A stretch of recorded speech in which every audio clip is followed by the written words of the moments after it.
अस्सलाम वालेकुम। आज की इस वीडियो के अंदर हम उन लोगों के ताल्लुक से मालूमात हासिल करेंगे जिन लोगों की शक्लों को खिंजीर और बंदरों की शक्लों के अंदर तब्दील कर दिया गया था। आखिर उन लोगों के साथ ऐसा क्यों हुआ था, किस वजह से उन लोगों की शक्लों को खिंजीर और बंदरों की शक्लों में तब्दील कर दिया गया था, उन लोगों के ताल्लुक से इस वीडियो में हम मालूमात हासिल करेंगे। लेकिन उससे पहले हमारे चैनल को सब्सक्राइब करें, लाइक करें और शेयर करें। हज़रत ईसा अलैहिस्सलाम के हवारियों ने अर्ज़ किया, ऐ ईसा अलैहिस्सलाम, क्या आपका रब ये कर सकता है कि वो आसमान से हमारे लिए दस्तरखान उतार दे? तो जनाब ईसा अलैहिस्सलाम ने फरमाया कि इस तरह की निशानी तलब करने से अगर तुम मोमिन हो तो खुदा से डरो। उन लोगों ने अर्ज़ किया कि इस तरह की निशानी तलब करने का हमारा सवाल नहीं है, बल्कि हमारा मकसद ये है कि हम शिकम सैर होकर खूब खाएं और आपकी सदाकत का हमें अच्छी तरह इल्म हो जाए और हमारे दिलों को करार आ जाए और उस बात के हम गवाह बन जाए, ताकि बनी इसराइल हमारी शहादत पर यकीन और इत्मीनान कुल्ली हासिल करें और मोमिनों के यकीन बढ़ जाए और कुफ़ार ईमान ले आए। तो हवारियों की इस दरख्वास्त पर जनाब ईसा अलैहिस्सलाम ने अल्लाह की बारगाह में दुआ की, ऐ हमारे परवरदिगार, हम पर आसमान से एक दस्तरखान उतार दे कि वह हमारे अगलों और पिछलों के लिए ईद का दिन हो और तेरी कुदरत और मेरी नबुव्वत पर तेरी एक निशानी होगी और तो हमको रोज़ी दे और तू बेहतरीन रोज़ी देने वाला है। जनाब ईसा अलैहिस्सलाम की दुआ पर अल्लाह तबारक व तआला ने इरशाद फरमाया कि मैं आसमान से दस्तरखान तो उतार दूंगा, लेकिन उसके बाद कौमी बनी इसराइल में से अगर कोई कुफ्र करेगा तो उसे इस तरह का मैं अजाब दूंगा कि जहां में किसी और को उस तरह का मैं अजाब नहीं दूंगा। चुनांचे अल्लाह तबारक व तआला के हुक्म से चंद फरिश्ते आसमान से एक दस्तरखान लेके उतरे। उसमें 7 मछलियाँ और 7 रोटियाँ थीं। हज़रत इब्न अब्बास रज़ी अल्लाह तआला अन्हुमा से रिवायत है कि फरिश्ते दस्तरखान में गोश्त और रोटी लेकर आसमान से नाजिल हुए। बाज़ रिवायतों में मिलता है कि वह एक तली हुई बहुत बड़ी मछली थी जिससे रोगन टपक रहा था, जिसके सर के पास नमक था और दुम के पास सिरका था। सिरका वगैरह आप जानते होंगे, जिस तरीके से जामुन वगैरह का सिरका मिलता है, या होटलों के अंदर एक बड़ी सी बोतल रखी रहती है, पानी तरह का कुछ उसके अंदर रहता है, खाने वगैरह के अंदर मिला के खाते हैं, या लोग बहुत सारे लोग उसे वैसे भी पीते हैं। तो आप सिरका समझ गए होंगे। तो दुम के पास सिरका रखा हुआ था और मछली के इर्द गिर्द किस्म किस्म की सब्जियां रखी हुई थी और 5 रोटियां थीं, और रोटियां भी ऐसी कि जिसको देखकर दिल ललचा जाए और मुंह के अंदर पानी आ जाए। एक रोटी पर रोगन जैतून, दूसरी पर शहद, तीसरी रोटी पर घी, चौथी पर पनीर और 5वीं रोटी पर गोश्त की बोटियां थीं। खाने का ये तमाम सामान देखकर हवारियों में से शमऊन नाम का हवारी, जो तमाम हवारियों का सरदार था, जनाब ईसा अलैहिस्सलाम से उसने कहा, ऐ ईसा रूहुल्लाह। रूहुल्लाह जनाब ईसा अलैहिस्सलाम का लक़ब है।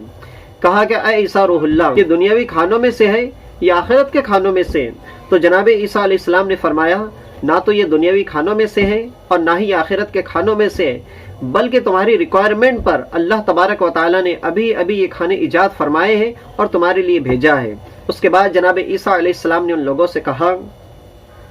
कि ये खाना तुम लोग खूब शिकम सैर होकर खाओ, लेकिन याद रखना कि इसके अंदर कोई खयानत ना करना और इसे कल के लिए ज़ख़ीरा करके ना रखना। लेकिन उन्होंने जनाब ईसा अलैहिस्सलाम की बात को ना माना, उन्होंने नाफरमानी की, उसके अंदर खयानत भी कर डाली और कल के लिए उन्होंने जमा भी करके रख लिया। तो इस नाफरमानी की वजह से अल्लाह तबारक व तआला ने उनके ऊपर ऐसा हौलनाक अज़ाब अता फरमाया कि रात को वो अच्छे खासे सोए थे, लेकिन जब वो सुबह उठे तो उनकी शक्लों को अल्लाह ताला ने मस्ख फरमा दिया, यानी उनकी शक्लों को अल्लाह तबारक व तआला ने खिंजीर और बंदरों की शक्ल के अंदर तब्दील फरमा दिया। इस तरह से उन्हें अल्लाह तबारक व तआला ने अपने अज़ाब में मुब्तला फरमाया और उसके बाद वो 3 दिन तक जिंदा रहे।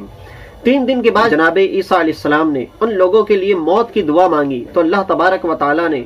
ऐसी खतरनाक मौत का उन्हें हिस्सा बनाया कि उन्हें अल्लाह तबारक व तआला ने दुनिया से नेस्त नाबूद फरमा दिया और ये मालूम ना हो सका कि उनकी लाशों को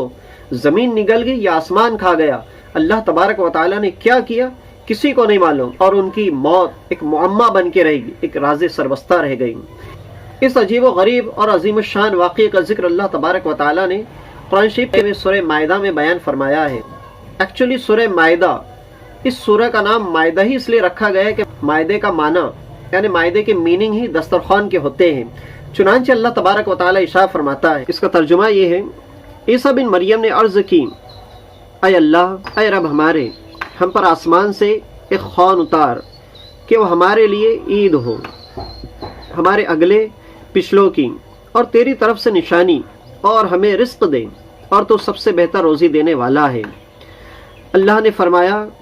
کہ میں اسے تم پر اتارتا ہوں، پھر اب جو تم میں کفر کرے گا تو بے شک میں اسے وہ عذاب دوں گا کہ سارے جہان میں کسی پر نہ کروں گا۔ قرآن مقدس کے ہسٹوریکل ایونٹ سے بہت ساری نصیحتیں اور بہت ساری ہدایتیں ہمیں ملتی ہیں۔ ہمیں دو سبق واضح طور پہ سیکھنے کو ملتے ہیں۔ نمبر 1، انبیاء کرام علیہ السلام کی مخالفت کرنا، انبیاء کرام علیہ السلام کی نافرمانی کرنا کتنا خوفناک جرم عظیم ہے۔ آپ دیکھیے کہ قوم بنی اسرائیل کے لوگوں نے جناب عیسیٰ علیہ السلام کے حکم کی تعمیل نہ کی بلکہ آپ کی نافرمانی کی کہ آپ نے فرمایا کہ اس کے اندر خیانت نہ کرنا اور اسے کل کے لیے ذخیرہ کر کے نہ رکھنا، لیکن اس کے باوجود انہوں نے اس میں خیانت بھی کر ڈالی اور کل کے لیے اسے جمع کر کے ذخیرہ بھی رکھ لیا۔ تو اللہ تبارک و تعالیٰ نے جناب عیسیٰ علیہ السلام کی نافرمانی کی وجہ سے کس قدر خوفناک عذاب کے اندر ان لوگوں کو مبتلا فرما دیا۔ اس قوم کی شکلوں کو اللہ تبارک و تعالیٰ نے خنزیر اور بندروں کی شکل کے اندر تبدیل فرما کر اس دنیا سے نیست و نابود فرما دیا، نام و نشان تک ختم کر دیا، بلکہ ان کے قبروں کے نشانات اس روئے زمین کے اوپر باقی نہ رہے۔ تو اس سے ہمیں عبرت حاصل کرنی چاہیے، سمجھنا چاہیے۔ اللہ نے ہمیں شعور دیا ہے، عقل دی ہے، ہمارے لیے درس عبرت ہے کہ ہمیں اللہ اور اس کے پیارے رسول صلی اللہ علیہ وسلم کی نافرمانی نہیں کرنی چاہیے، بلکہ ان کے فرامین کے اوپر عمل کر کے زندگی گزارنا چاہیے، اور دنیا کے اندر بھی اور آخرت کے اندر بھی اللہ تبارک و تعالیٰ کے عذاب سے ہمیں بچنا چاہیے، اور اللہ اور اس کے پیارے رسول صلی اللہ علیہ وسلم کے فرامین کے اوپر عمل کر کے اللہ تبارک و تعالیٰ کی خوشنودی ہمیں حاصل کرنا چاہیے۔ دوسرے نمبر پہ یہ کہ جب جناب عیسیٰ علیہ السلام نے اللہ کی بارگاہ میں دعا کی تو آپ کے جو دعائیہ جملے ہیں اس کے اوپر اگر آپ غور کریں تو اس کے اندر واضح الفاظ ہیں، اے ہمارے پروردگار، ہم پر آسمان سے ایک دسترخوان اتار دے جو ہمارے اگلوں اور پچھلوں کے لیے عید کا دن ہو۔ اس سے ہمیں یہ سبق ملتا ہے کہ جس دن خداوند قدوس کا کوئی خاص نشان ظاہر ہو تو اس دن خوشی منانا، مسرت و شادمانی کا اظہار کر کے عید منانا، یہ جناب عیسیٰ علیہ السلام کی مقدس سنت مبارکہ ہے۔ تو حضور اکرم نور مجسم سید عالم صلی اللہ علیہ وسلم کی ولادت با سعادت کی رات اور دن یقیناً خداوند قدوس کے نشان اعظم کے ظہور کی رات اور اس کا دن ہے، لہٰذا میلاد النبی کی خوشی منانا اور اس تاریخ کو عید کہنا یہ قرآن مقدسہ کی عین تعلیم کے مطابق ہے۔ تو پوری دنیا کے اندر اہل سنت و جماعت کا یہ معمول ہے کہ حضور سید عالم صلی اللہ علیہ وسلم کی پیدائش کی خوشی میں اچھے اچھے پکوان پکاتے ہیں، لوگوں کو مبارک بادیاں دیتے ہیں، شہر سجاتے ہیں، گلی اور محلوں کو سجاتے ہیں، اور اس طریقے سے ہم ہماری عقیدتوں کے نذرانے رسول اعظم صلی اللہ علیہ وسلم کی بارگاہ کے اندر پیش کرتے ہیں۔ اور جب تک ہم زندہ رہیں گے انشاءاللہ تبارک و تعالی، جب کبھی سال میں 12ویں تاریخ آتی رہے گی اور ہم حضور صلی اللہ علیہ وسلم کی بارگاہ میں ایسے عقیدتوں کے نذرانے پیش کرتے رہیں گے۔ آج کے اس ویڈیو کے اندر اتنا ہی۔ ہم امید کرتے کہ یہ معلوماتی ویڈیو آپ کو اچھا لگا ہوگا، تو ہمارے چینل کو سبسکرائب کریں، لائک کریں، اور ہماری اس قیمتی معلومات کا ویڈیو آپ دوسروں کو بھی شیئر کریں۔ ملتے ہیں نیکسٹ ویڈیو کے اندر۔ السلام علیکم۔